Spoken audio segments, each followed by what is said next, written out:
Cette expérience aura quasiment choqué tous les Noirs du monde entier qui l'ont regardé. Quelle est la poupée que tu préfères? Pourquoi? Carquet. Parce que quoi? Carquet c'est mon préféré. Celle-là, Pourquoi? parce que ma sœur, elle joue que avec ses poupées blanches. Ce serait la blanche moi. Pourquoi?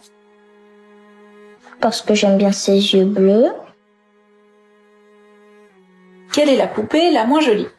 Celle-là, Pourquoi? je sais pas. Parce qu'elle est noire. Quelle est la poupée la moins jolie? La noire. Parce que j'aime pas trop le noir. Pourquoi?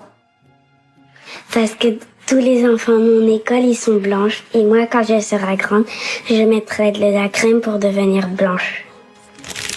Chacun aura été blessé, meurtri par les propos, les choix de ces innocents enfants qui manifestent leur tristesse, leur frustration d'être tout simplement noirs. Ces enfants pour qui le blanc est plus beau et le noir vilain, moche. Cette expérience n'est pas nouvelle. On en a réalisé aux États-Unis, en Grande-Bretagne et en France, et pourtant les résultats ne varient pas tellement. Quelques-uns des adultes qui visionnaient ce film ont même manifesté leur colère vis-à-vis de ces innocents enfants qui expriment crûment, le plus naturellement possible, leurs ressentis. Et pourtant, à bien y regarder, le mal est beaucoup plus profond chez les adultes, même s'ils ne l'expriment pas avec autant de sincérité. Il suffit de regarder combien sont florissantes les industries consacrées aux produits de dépigmentation sur nos marchés. Il suffit d'observer la somme des produits de décapage qui circulent dans nos capitales pour avoir une petite idée de l'ampleur du mal. 25 milliards de francs CFA par an. Rien que pour cette industrie qui menace la santé publique, simplement parce que certains veulent avoir le teint clair. Canon de beauté selon eux. Certains en arrivent même à mutiler leurs bébés, leurs enfants, avec ces poisons. Et cela ne concerne pas que les plus démunis, figurez-vous. Il existe même des dirigeants et stars du show business adeptes de cette pratique d'un autre temps. Autre incongruité, autre manifestation de nos complexes véhiculés par les médias et l'éducation. Ces perruques qui prolifèrent dans nos maisons. Les énormes budgets dépensés pour les différentes moumoutes. Les différentes perruques brésiliennes ou indiennes que traînent nos sœurs et mères pour avoir une coiffure qui ressemble à celle des blanches que l'on voit généralement à la télévision. 26 milliards de dollars qui partent de l'Afrique chaque année en raison de ce complexe aigu. En réalité, l'immense majorité d'entre nous sommes encore victimes de ce complexe construit au fil des siècles à travers. Triste. Thomas Sankara disait l'un des plus gros challenges dont la jeunesse africaine est confrontée, c'est d'abord la décolonisation des mentalités.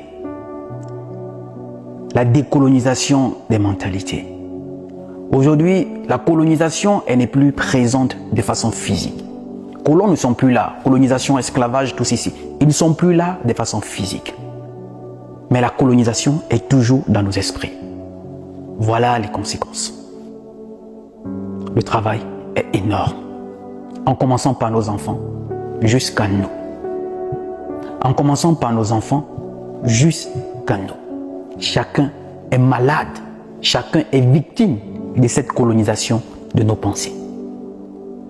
Maintenant que nous connaissons, que nous sommes au courant, maintenant que nous savons que les autres ne peuvent plus nous coloniser de façon physique, mais on passe maintenant par la colonisation de notre esprit, par ces canaux-là. Comment on fait maintenant pour s'en sortir? Maintenant que nous sommes au courant, que nous savons, qu'est-ce qui reste à faire? À chacun de répondre à cette question. Parce que de façon directe ou indirecte, ils ne sont pas des victimes. Autour de nous, l'un des nôtres est une victime.